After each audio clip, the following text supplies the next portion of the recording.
أعوذ بالله من الشيطان الرجيم بسم الله الرحمن الرحيم ألف لام ميم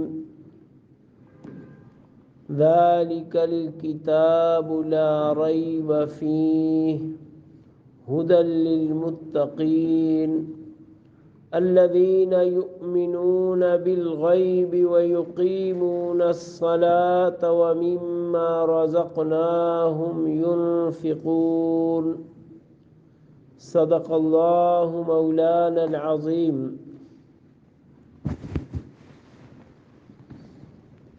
الف لام میم ذالک الکتاب، یہ وہ کتاب ہے، لا ریب فیہ، جس میں کوئی شک نہیں، ہدن ہدایت ہے، للمتقین پرہیزگاروں کے لیے، الذین وہ لوگ، یؤمنون بالغیب جو ایمان لاتے ہیں بن دیکھے، ویقیمون اور قائم کرتے ہیں، الصلاۃ نماز کو، ومما رزقناہم اور اس میں سے جو ہم نے انہیں دیا، ینفقون خرچ کرتے ہیں۔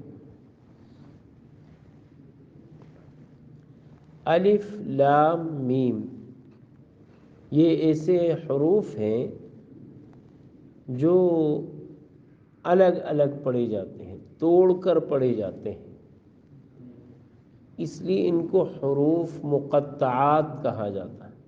مقطع قطع سے ہے، جس کا معنی کاٹنے کے، یعنی ان کو الگ الگ پڑھا جاتا، الف علم نہیں پڑھا جاتا، الف لام میم جدا جدا الگ الگ پڑھا جاتا ہے، اور ان میں سے ہر حرف کے آخر پر گویا وقف ہوتا ہے۔ ایسے بھی نہیں پڑھا جاتا کہ الف لام میم، نہیں، الف لام میم، ہر حرف کا آخر ساکن پڑھا جاتا ہے، بغیر حرکت کے پڑھا جاتا ہے۔ یہ بعض چیزیں جیسے ان کی روایت ہوتی ہے، جیسے وہ نقل ہوتے ہیں، ویسے ہی ان کی تلاوت اور قراءت ہوتی ہے، ویسے ان کو پڑھا جاتا ہے۔ مثلا اذان کے اندر جو کلمات اذان ہیں، ان میں بھی ہر لفظ پر اخیر میں وقف ہے، اللہ اکبر اللہ اکبر، ایسے نہیں بولتے کہ اللہ اکبر اللہ اکبر، نہیں، را پر سکون، وقف، جزم، وہاں اس کو فنی زبان میں سکون کہتے ہیں، جزم ہم اردو محاورے میں اس کو کہتے ہیں۔ اقامت میں بھی ایسا ہے، چنانچہ قد قامت الصلاۃ، قد قامت الصلاۃ، یہ درست نہیں ہے، قد قامت الصلاۃ، قد قامت الصلاۃ، حی علی الصلاۃ، حی علی الصلاۃ نہیں کہنا چاہیے، حی علی الصلاۃ، حی علی الصلاۃ، وقف ہے آخر۔ ایسے ہی یہاں ان حروف کے آخر میں بھی وقف، الف لام میم، اس لیے ان کو حروف مقطعات کہتے ہیں۔ تفسیر میں مزید ہم ان کی وضاحت کریں گے۔ ذالک کا لفظ اشارے کے لیے آتا ہے، کسی چیز کی طرف اشارہ کرنے کے لیے، کوئی چیز اپنی جگہ کے لحاظ سے دور پڑی ہو تو بھی ذالک کا اشارہ ہوتا ہے، قریب ہو تو ھذا کا اشارہ ہوتا ہے، اور کبھی کوئی چیز ہوتی قریب ہے لیکن اس کا رتبہ بلند ہوتا ہے، اس وقت بھی ذالک کا لفظ اشارے کے لیے استعمال ہوتا ہے، جیسے یہاں ہے، کیونکہ اشارہ الکتاب کی طرف ہے جو رتبے اور مقام اور عظمت کے لحاظ سے بحیثیت مسلمان ہم سب کے لیے وہ بہت اونچی کتاب ہے، اس لیے ذالک کا لفظ جنا رتبے کے لحاظ سے اس کے لیے استعمال ہوا۔ الکتاب، کتاب کاف تا با 3 حروف ہیں، اس کا لفظی معنی جمع کرنے کے، کتاب کے اندر بھی بہت سارے الفاظ، بہت سارے مضامین، بہت سارے عنوانات، ان کو جمع کیا جاتا ہے، اس مجموعے کا نام کتاب ہوتا ہے، اس لیے اس کو کتاب کہتے ہیں۔ عربی میں انسانی مجموعہ جو میدان جنگ کے لیے روانہ ہو، جس کو ہم لشکر بولتے ہیں، عربی میں اس کو کتیبہ بولتے ہیں، کتیبہ۔ ہاں، کتاب کے لفظ کے ساتھ علی وغیرہ کا لفظ آ جائے پھر یہ فرض کرنے کے معنی میں، کتب علیکم الصیام، ویسے اس کا معنی لکھنا، لیکن اس کے بعد علی آ جائے تو پھر فرض کرنا، لازم کرنا۔ کتب علیکم القتال، تم پر قتال فرض کیا گیا۔ کتب علیکم الصیام، کیونکہ اس کاف تا با کے بعد علی کا لفظ آیا ہے، اس لیے وہاں پھر اس کا معنی لازم کر دینے، فرض کر دینے کے آتا ہے۔ لا نفی کے لیے کہ ایسا نہیں، لا اردو میں بہت آسان ہے اس کا سمجھنا۔ ریب شک کو کہتے ہیں، تردد اور شک کو ریب کہتے ہیں۔ ہدن ہدایت کو کہتے ہیں، رہنمائی کو، ہمدردی کے ساتھ کسی کی طرف، کسی بات کی طرف کسی کو متوجہ کرنا ہدایت کہلاتا ہے۔ باقی اہدنا الصراط المستقیم میں وہاں ہدایت کے معنی کے بیان میں ہم نے ہدایت کے 3 مراتب بیان کیے تھے کہ ایک مرتبہ جو ہے وہ اللہ کی ساری مخلوق کے لیے، انسان، حیوانات، یہاں تک کہ جن کو ہم بے جان کہتے ہیں ان کے لیے، اور ایک ہدایت کا رتبہ جو ہے وہ اہل ایمان کے لیے ہے، اہل ایمان کے لیے، اور ہدایت کا ایک اعلیٰ مرتبہ وہ اللہ کے خاص مقرب بندوں کے لیے ہے، تیسرا اور اونچا مرتبہ سب سے۔ یہاں اسی رتبے کی طرف اشارہ ہے۔ متقین اتقاء سے ہیں، واو قاف یا، یہ اس کا گویا اصل مادہ ہے، واو قاف یا، جس کا معنی بچانے کے ہے۔ وقایا کہتے ہیں بچانے کو، اتقاء کا معنی بچنے کے آتا ہے، بچنا۔ جب انسان اللہ تبارک و تعالی کی ناراضگی سے بچنا شروع کر دیتا ہے تو اس کو متقی کہتے ہیں، اور ہم اس کو پرہیزگار کہتے ہیں اپنی زبان، نیکوکار، پرہیزگار۔ عام طور پر محاورے میں اس کا ترجمہ ڈرنے کے بھی کیا جاتا ہے، متقین ڈرنے والے، تو یہ محاورے کا معنی تو ہو سکتا ہے، لفظی معنی اس کا بچنے کے، جو لوگ فرائض ادا کر کے، حرام سے اجتناب کر کے اللہ کی رضا کو حاصل کرتے ہیں اور ناراضگی سے بچنا چاہتے ہیں، وہ متقی ہوتے ہیں۔ الذین، وہ لوگ، بہت سارے لوگ جن کا تذکرہ چل رہا ہے، اس کو عربی گرامر میں، علم النحو میں اسم موصول کہتے ہیں، بہت سارے لوگ جن کی بات چل رہی ہے۔ عام طور پر یہ لفظ مرد اور مذکر لوگوں کے لیے استعمال ہوتا ہے، ان کے مجموعے کے لیے، یہاں لیکن یہاں عمومی تذکرہ ہے۔ یؤمنون کا لفظ ایمان سے ہے، ایمان کا لفظی معنی امن دینا۔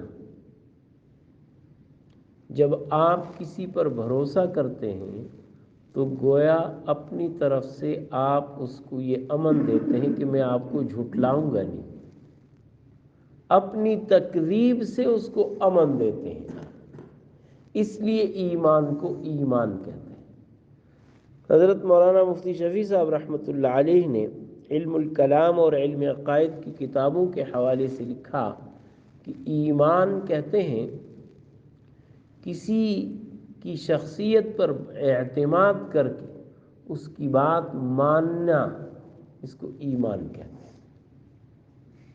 اگر کسی کی شخصیت کے اعتماد کی بنیاد پر نہیں ہے بلکہ اپنے مشاہدے کی بنیاد پر ہے تو اس کو آپ علم تو کہہ سکتے ہیں لیکن ایمان نہیں کہیں گے۔ ایمان یہ ہوتا ہے کہ کسی کی سچائی پر آپ کو بڑا پختہ یقین ہے کہ یہ آدمی جھوٹ نہیں بولتا، اس نے کوئی خبر دی، آپ نے اس کو مان لیا، تو یہ ایمان ہے۔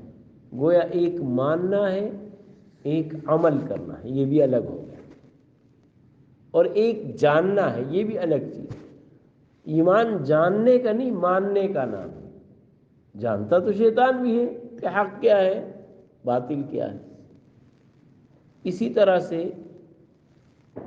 پر وہ مانتا نہیں ہے، جانتا ہے مانتا نہیں ہے۔ اسی طرح سے عمل اور چیز ہے، ایمان اور چیز ہے۔ ہمارا تورات پر ایمان ہے کہ وہ اللہ کی کتاب ہے، لیکن ہم اس پر عمل نہیں کرتے۔ انجیل پر ہمارا ایمان ہے کہ وہ اللہ کی کتاب ہے، لیکن اس پر عمل نہیں کرتے۔ تو عمل اور ہے، ایمان اور ہے۔ بھروسہ اللہ کے نبی نے، چونکہ ہمارا ان کی سچائی پر اعتماد ہے، اس لیے انہوں نے جن باتوں کی خبر دی اور ہم تک علمی تواتر کے ساتھ پہنچی، نقلی تواتر کے ساتھ پہنچی وہ بات، اس کو ہم مانتے ہیں۔ ہمارے اس ماننے کو ایمان کہتے ہیں۔ آگے غیب کا لفظ ترجمہ ہم نے اس کا کیا بن دیکھے، لیکن یہ محدود ترجمہ ہے۔ غیب اصل میں کہتے ہیں اس چیز کو جسے انسان اپنے حواس کے ذریعے بھی نہ جان سکے اور بداہت عقل سے بھی معلوم نہ ہو سکے۔ بداہت عقل کہتے ہیں اس کو کہ جیسے ہم کہتے ہیں جو 2 + 2 4۔ اب 2 + 2 سے 4 بننے کے لیے ہمیں کسی دلیل کی ضرورت نہیں ہوتی، عقل فوراً ہی اس تک رسائی کرتا۔ تو گویا غیب اسے کہتے ہیں جسے ہم نہ آنکھ سے دیکھ سکیں، نہ کان سے سن سکیں، نہ ہاتھ چھو کر دیکھ سکیں، نہ زبان سے چکھ سکیں، نہ عقل اپنی انتہائی مختصر پرواز سے اس تک پہنچ سکے۔ ہاں، عقل محنت کرے، اس پر اپنے آپ پر زور ڈالے، ممکن ہے کسی نتیجے کو پہنچے۔ قبر میں کیا ہوتا ہے دین نے خبر دی، ہمارا ایمان بالغیب ہے۔ ہمارا ایمان بالغیب، نہ آنکھ دیکھتی ہے، نہ کان سنتا ہے، بلکہ عقل بھی اپنی اولین پرواز میں اس کو ماننے کے لیے آمادہ نہیں ہوتا کہ یہ انسان مٹی ہو جاتا ہے، اب وہاں کیسے سزا اور جزا ہوگی۔ لیکن جب عقل ذرا ٹھکانے آتی ہے تو ان چیزوں کو اللہ تبارک و تعالیٰ کی قدرت کے اینک لگا کر دیکھتی ہے، پھر اس کو ماننے کے لیے عقل آمادہ ہو جاتی ہے کہ جب وہ اللہ ایسا کرے گا جس نے اس کو مٹی سے پیدا کیا ہے، تو اس مٹی میں اللہ اس سے حساب بھی لے لے گا نا، کیا مشکل ہے۔ ایسے ہی جب کوئی یہ خبر ہمیں دے قرآن سے، حدیث سے، کہ جی جنت میں اہل ایمان کو جو نعمتیں کھانے پینے کی ملیں گی اس سے قضاء حاجت کی نوبت نہیں آئے گی۔ اب ہم نے دیکھا تو نہیں، ایمان بالغیب ہے۔ عقل بھی اس کو یکدم ماننے کے لیے تیار نہیں ہے کہ جی ہم کھائیں پیے اور قضاء حاجت کی ضرورت نہ پڑے۔ لیکن اگر یہی عقل تھوڑا سا اس کو آمادہ کیا جائے کہ ذرا غور تو کرو، یہاں ہم جتنا کھاتے ہیں کیا وہ سارا فضلہ بنتا ہے؟ نہیں، اس کھانے کا اعلیٰ حصہ تو بدن جذب کرتا ہے، جو بیکار حصہ ہوتا ہے وہ فضلہ بنتا ہے۔ تو اس کھانے میں یہ ایک مقدار اللہ نے اعلیٰ کی رکھی اور ایک مقدار ادنا کی رکھی۔ اگر جنت کے اندر اللہ تبارک و تعالیٰ کھانے کی خوبیوں میں یہ رکھی کہ یہ پورا اعلیٰ ہے، پورا بدن جذب کرے گا، تو یہاں اگر کھانے سے، بہت سارا کچھ کھانے سے فضلہ تھوڑا سا بنتا، وہاں تھوڑا بھی نہ بنے، عقل کے لیے کوئی اس میں مشکل نہیں ہوگی۔ بہرحال غیب کہتے ہیں اس چیز کو جسے انسان حواس سے بھی معلوم نہ کر سکے اور بداہت عقل سے بھی معلوم نہ کر سکے۔ یقیمون الصلاۃ، یقیمون اقامت سے ہے۔ اقامت کا معنی کسی چیز کو قائم کرنا، سیدھا کرنا۔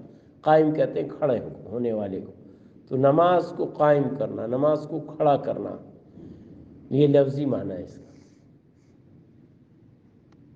لیکن شریعت کے اندر اقامت الصلاۃ ایک اصطلاحی لفظ ہے، جیسے صلاۃ ایک اصطلاحی لفظ ہے، کیونکہ عربی لغت میں اگر ہم اٹھائیں عربی لغت کو، تو عربی لغت میں صلاۃ کہتے ہیں دعا کو، اس کا معنی دعا کے۔ لیکن کوئی بھی جب دعا کرتا ہے تو ہم یہ نہیں کہتے یہ صلاۃ پڑھ رہا ہے، نماز پڑھ رہا ہے، بلکہ ایک خاص کیفیت اپنانے کے بعد کی دعا کو صلاۃ کہا جاتا ہے۔ ایسے ہی اقامت کا بھی یہ لغوی معنی مراد نہیں ہوتا، بلکہ وہ اصطلاحی اور دینی شرعی تصور مراد ہوتا ہے، جس کو کہتے ہیں کہ نماز کو اس کے تمام فرائض، واجبات، ارکان، آداب کا لحاظ کر کے ادا کرنا، یہ اقامت صلاۃ کہلاتا ہے۔ رزقنا مما، من کا معنی کچھ، جیسے من کئی معنی کے لیے آتا ہے، یہاں کچھ کے معنی میں، ترجمے میں ہم تفسیر میں اس کو اور واضح کریں گے انشاءاللہ۔ رزقنا رزق سے ہے جس کا معنی عطا کرنا، دینا۔ نا ہم نے دیا، رزقنا نا جمع متکلم کو ظاہر، ہم نے دیا اس کو، ہم ان کو، وہ لوگ، ان کو، غائب کو، ينفقون انفاق سے ہے، انفاق کا معنی خرچنا، خرچ کرنا۔ اور مفسرین فرماتے ہیں کہ اللہ کی رضا کے لیے جب انسان خرچ کرتا ہے، اس کو انفاق جو کہتے ہیں، اس میں یہ اشارہ ہے کہ نفق عربی میں سرنگ کو کہتے ہیں، تو سرنگ کے دونوں دہانے کھلے ہوتے ہیں، سرنگ کا ایک جانب بھی کھلا ہوتا، دوسرا بھی کھلا ہوتا۔ گویا انسان جب اللہ کی رضا کے لیے خرچ کرتا ہے تو یہ کسی اندھے کنویں میں نہیں ڈالتا اس کو، بلکہ ایک دہانہ اس سرنگ کا اس کی خرچنے والے ہاتھ کے قریب ہے، تو اس سرنگ کا دوسرا دہانہ اور اس نفق کا دوسرا کنارہ جو ہے وہ اس کے نامہ اعمال پر جا کر کھلتا ہے، اور وہ ساری چیزیں اجر کی شکل میں اس کے لیے وہاں محفوظ ہو جاتی ہیں۔ یہ سورۃ البقرہ ہے۔ سورۃ البقرہ قرآن مجید کی ترتیب کے لحاظ سے دوسری سورت ہے، اور نزول کے لحاظ سے یہ قرآن کی 87 نمبر کی صورت ہے۔ اس سے پہلے 86 صورتیں قرآن کی نازل ہو چکی تھی جب سورہ بقرہ نازل ہوئی، اور مدنی ہے۔ مدنی کا معنی یہ ہے کہ ہجرت کے بعد نازل ہونے والی صورت ہے، ہجرت کے بعد۔ اور اس میں کچھ آیات ایسی بھی ہیں جو رسول اللہ صلی اللہ علیہ وسلم پر مکہ مکرمہ میں نازل ہوئی، حجۃ الوداع کے قریب ان دنوں میں، لیکن چونکہ یہ ہجرت کے بعد کا زمانہ تھا، اس لیے مفسرین کے ضابطے کے مطابق وہ بھی مدنی قرآن کا حصہ ہے، مدنی قرآن کا حصہ۔ مکہ میں اترنے کے باوجود ان کو مدنی کہا جاتا ہے۔ اور بقرہ جو اس کا نام ہے، جیسے سورہ فاتحہ کے نام کے بیان کے موقع پہ ہم نے یہ عرض کیا تھا کہ قرآن مجید کی ایک سورت اتنی بہت ساری مضامین کا احاطہ کرتی ہے کہ مضمونوں کو جمع کر کے کوئی نام دینا کسی بشر کی طاقت میں نہیں ہے، انسانی زبان کی یہ صلاحیت ہی نہیں ہے کہ وہ وحی کو کوئی ایسا عنوان دے سکے جو ان تمام مضامین کا احاطہ کر سکے۔ صرف ایک علامتی نام ہوتا ہے پہچان کے لیے، چونکہ اس صورت میں بقرہ کا ذکر ہے۔ بقرہ کا لفظ عربی میں گائے بیل دونوں کے لیے بولا جاتا ہے، اس کا ذکر ہے، آگے آئے گا وہ تذکرہ اس کا، بنی اسرائیل میں ایک اندھے قتل کے تفتیش کے سلسلے میں، اس مناسبت سے اس سورت کا نام سورہ بقرہ پڑ گیا، اور یہ بڑی برکت والی سورت ہے۔ حضور اکرم صلی اللہ علیہ وسلم نے اس کی پڑھنے کے لیے بڑی ترغیب دی، فرمایا اس کا پڑھنا برکت ہے، اس کا چھوڑنا حسرت ہے۔ اور ایک حدیث میں نبی علیہ السلام نے فرمایا جو اس سورت کی تلاوت کرتا ہے تو اہل باطل کبھی اس پر غالب نہیں ہو سکتے۔ حضرت امیر معاویہ رضی اللہ عنہ فرماتے ہیں کہ اہل باطل سے مراد جادوگر لوگ ہیں، گویا جو لوگ سورہ بقرہ کی تلاوت کا اہتمام کرتے ہیں تو وہ جادو ٹونے اور ان تعویذ دھاگوں والوں کی شرارتوں سے محفوظ ہوں گے، بجائے اس کے کہ وہ جاہل پیروں کے پیچھے اور عاملوں کے پیچھے پھریں اور اپنے ایمان کا بھی نقصان کرے اور اپنے مال کا بھی نقصان کرے، عقیدے کا بھی نقصان کرے۔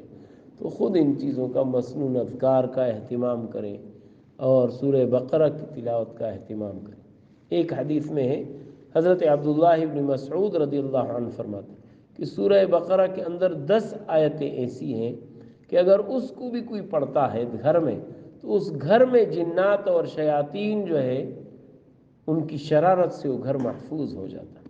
وہ 4 آیتیں اس سورت کے آغاز کی ہیں، 3 آیتیں درمیان کی ہیں، وہ آیت الکرسی اور اس کے ساتھ کی 2 آیتیں ہم فیہا خالدون تک، اور 3 آیتیں سورہ بقرہ کی آخر ہے، للہ ما فی السماوات و ما فی الارض سے لے کر فانصرنا علی القوم الکافرین تک۔